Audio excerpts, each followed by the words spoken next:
अस्सलाम वालेकुम। मेरा नाम है मोहम्मद असद भट्टी और आप देख रहे हैं हमारा यूट्यूब चैनल एएस मैथमेटिक्स। तो ये है हमारा लेक्चर नंबर 2। लेक्चर नंबर 1 में हमने जो टॉपिक क्लियर किए थे वो थे rational number, irrational number and the decimal representation of irrational number and irrational number. तो आज के इस लेक्चर में जो टॉपिक कवर करेंगे हम वो है हमारे पास prove that 2 in under root is irrational and properties of real number with respect to addition and multiplication। तो आज का लेक्चर स्टार्ट करते हैं हम।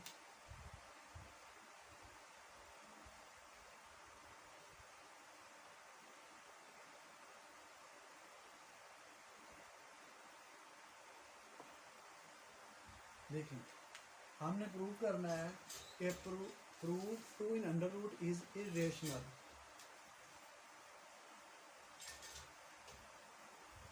तो हम सपोज करते हैं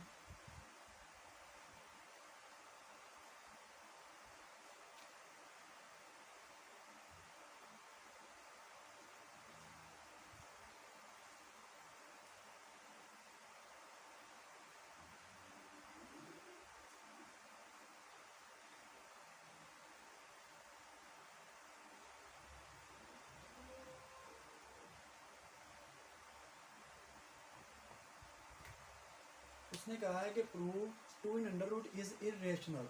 तो हम सपोज करते हैं we suppose 2 in under root is rational कि जो 2 है इन अंडर रूट वो हमारे पास रेशनल है। और हमने इसके साथ सपोज किया है P and Q have no common factor, यानी P और Q में हमारे पास कोई भी कॉमन फैक्टर नहीं है। अगर 2 in अंडर रूट हमारे पास रेशनल नंबर है तो हम लिख सकते हैं इसे P/Q equal to 2 in under root, और इसे हम इक्वेशन नंबर 1 का नाम देते हैं। अब हम दोनों साइड पे स्केयर लेते हैं।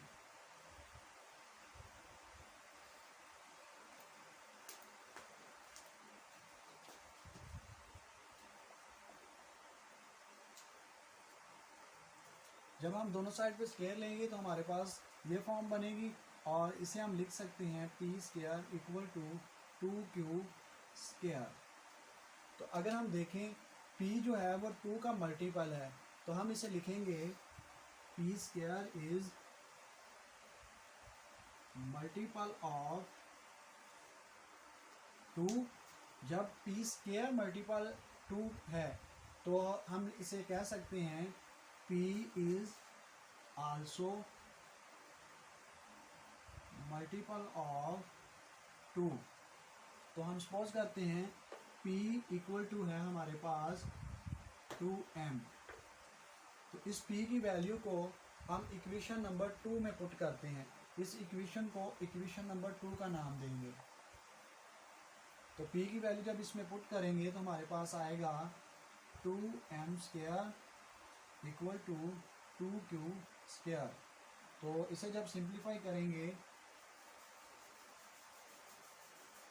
इक्वल टू 2Q स्क्वायर, तो मज़ीद सिंप्लीफाई करने से हमारे पास बनेगा Q square equal to 2m। तो हम देखते हैं Q स्क्वायर ये बिल्कुल वही फॉर्म बन रही है, तो हम इसे लिख सकते हैं Q square is multiple of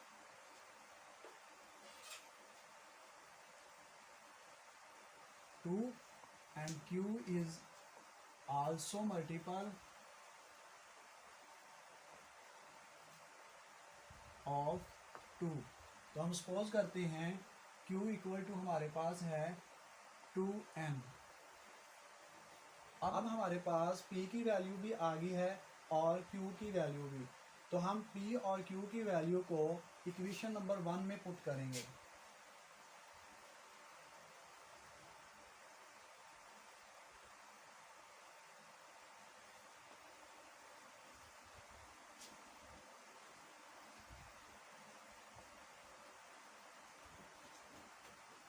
तो हमने जब सपोज किया था तो लिखा था P and Q have no common factor, लेकिन हम अब यहाँ देखें तो यहाँ पे 2 कॉमन फैक्टर आ रहा है। तो हमारी जो सपोजिशन है वो रॉन्ग हो गई है। तो हम लिख सकते हैं 2 इज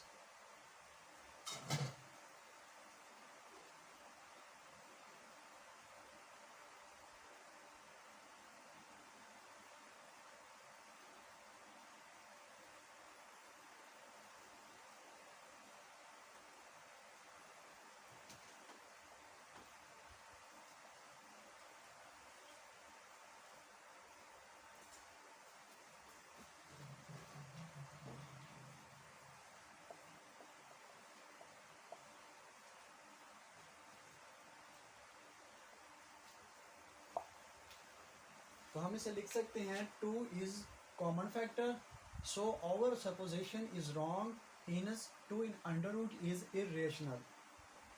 यानी उसने कहा था 2 in under root is irrational number है, तो हमने इसे प्रूव करने के लिए सपोज किया था 2 in under root is irrational number, यानी उसने इरेशनल कहा था तो हमने इसे रेशनल सपोज किया था। और साथ लिखा था P Q have no common factor. लेकिन जब हमने इसे सॉल्व किया तो यहाँ पे 2 हमारे पास कॉमन फैक्टर आ रहा है जो हमारी सपोजिशन के बिल्कुल ऑपोजिट है। तो हम लिख सकते हैं 2 is common factor, so our supposition is wrong, hence 2 is in under root is irrational. अब हमारे पास सवाल ये बनता है कि हम किस किस नंबर को इरेशनल नंबर कहेंगे जब वो अंडर रूट में हो। तो यहाँ पे 2 हमारे पास प्राइम नंबर था, तो हम लिख सकते हैं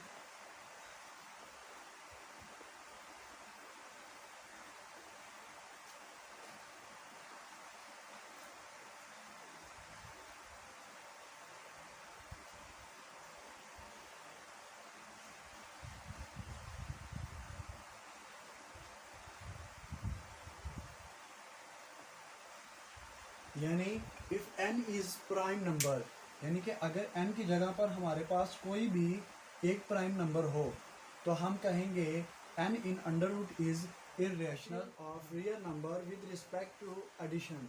तो सबसे पहले जो प्रॉपर्टी हमारे पास वो है closure property with respect to addition. तो इसे हम लिखते हैं for all a b belong to real number implies that a plus b belong to real number। यानी हम रियल नंबर में से कोई भी 2 एलिमेंट लें और उन्हें जमा करें तो जो आंसर हमारे पास आए वो भी रियल नंबर ही आए, तो हम कह सकते हैं वो हमारे पास closure property with respect to addition है। आगे हमारे पास associative property for all A B C belong to real number implies that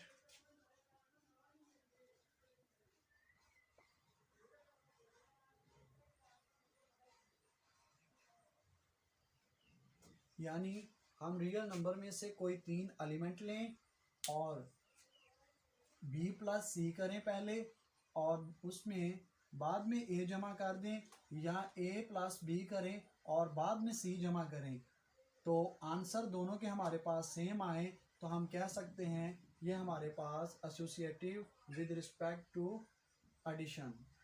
आगे हमारे पास आइडेंटिटी एलिमेंट। आइडेंटिटी एलिमेंट से मुराद है कि अगर हम रियल नंबर में कोई ऐसा नंबर लें उसे रियल नंबर में जमा करें तो जवाब हमारे पास वही रियल नंबर वापस आए तो हम कहेंगे ये हमारे पास आइडेंटिटी एलिमेंट है इसी रियल नंबर का।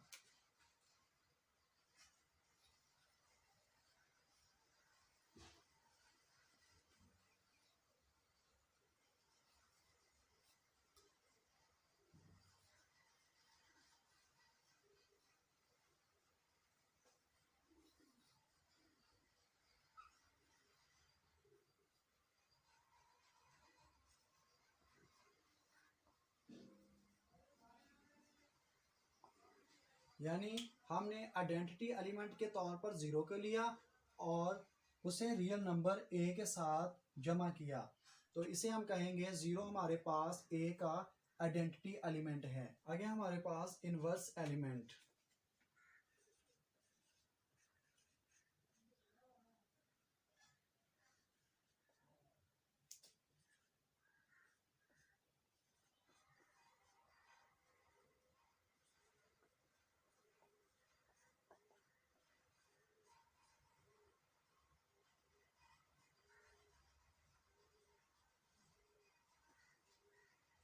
यानी अगर रियल नंबर में से उसी रियल नंबर का उल्ट नंबर हम ऐड करें, यानी अगर पॉजिटिव दिया गया है तो हम नेगेटिव नंबर को जमा करें, अगर नेगेटिव दिया गया है तो हम पॉजिटिव नंबर को जमा करें, तो आंसर हमारे पास 0 आए, तो उसी नेगेटिव नंबर को हम कहेंगे ये हमारे पास इनवर्स एलिमेंट है। और आगे है commutative property.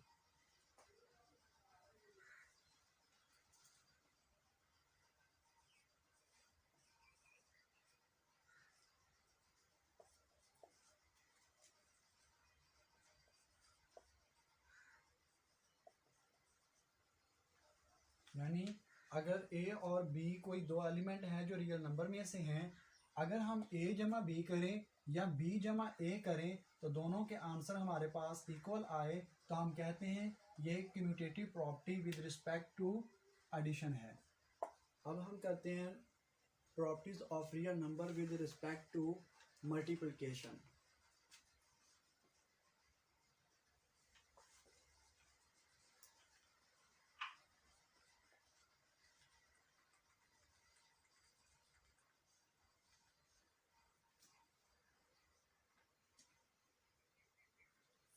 For all a b belong to real number implies that a dot b यानी a product b belong to r, यानी कि रियल नंबर में से कोई भी दो रियल नंबर उठाएं और उन्हें मल्टीप्लाई करें तो आंसर अगेन हमारे पास रियल नंबर आ जाए, तो हम कहते हैं ये हमारे पास closure property with respect to addition है। आगे हमारे पास एसोसिएटिव प्रॉपर्टी।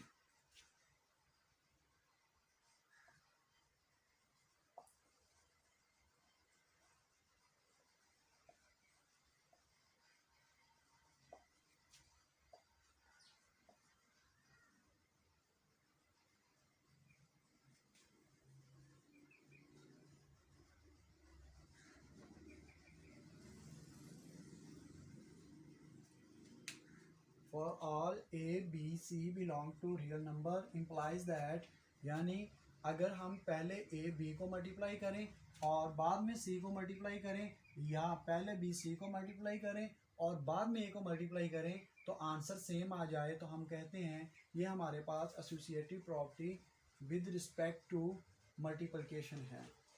आगे हमारे पास identity element with respect to multiplication.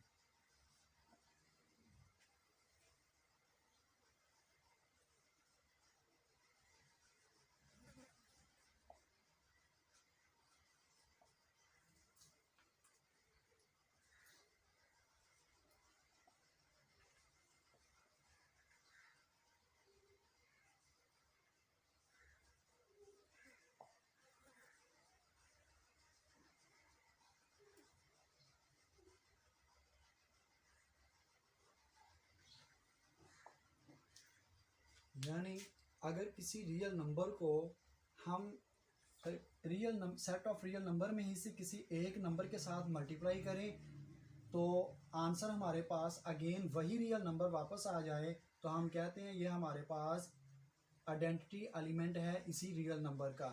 जैसे 1 को मल्टीप्लाई किया है ए के साथ और ए को मल्टीप्लाई किया है 1 के साथ, तो अगेन हमारे पास वही रियल नंबर आंसर में हासिल हुआ है, तो हम कह सकते हैं 1 जो है वो मल्टीप्लिकेटिव आइडेंटिटी है ए की।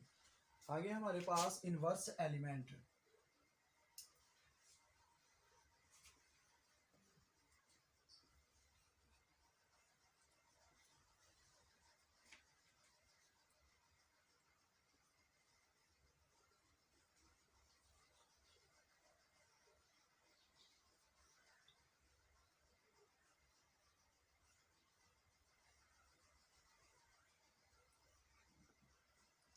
यानी रियल नंबर में से अगर हम एक नंबर को उसी नंबर के इनवर्स के साथ मल्टीप्लाई करें तो हमारे पास जो आंसर है वो 1 आए, तो हम कहते हैं ये हमारे पास इनवर्स एलिमेंट है इसी नंबर का। एडिशन के अमल में हमारे पास जो अनवर्स एलिमेंट था वो 0 आता है, और मल्टीप्लिकेशन के अमल में अनवर्स एलिमेंट हमारे पास 1 आता है। आगे हमारे पास कम्यूटेटिव प्रॉपर्टी।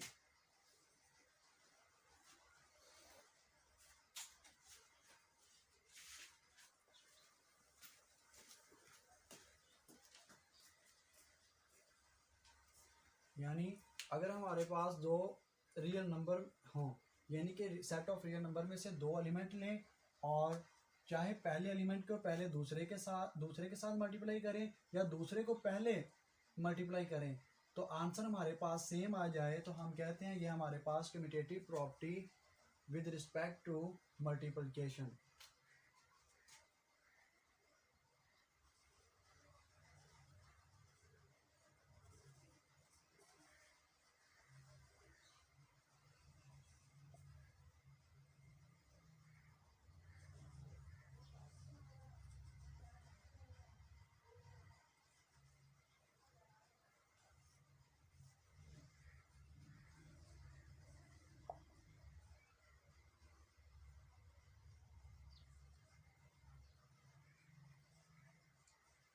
हमारे पास डिस्ट्रीब्यूटिव प्रॉपर्टी में क्या है, अगर हम 3 एलिमेंट लें और 2 को जमा करें तो ए जो है वो इन्हें क्या कर रहा है, डिस्ट्रीब्यूट कर रहा है। तो ये थी हमारे पास एडिशन प्रॉपर्टीज़ और मल्टीप्लिकेटिव प्रॉपर्टीज़। तो ऐसा सेट जिस सेट के अंदर ये 11 प्रॉपर्टीज़ होल्ड कर जाएं, इसी सेट को हम फील्ड का नाम देते हैं।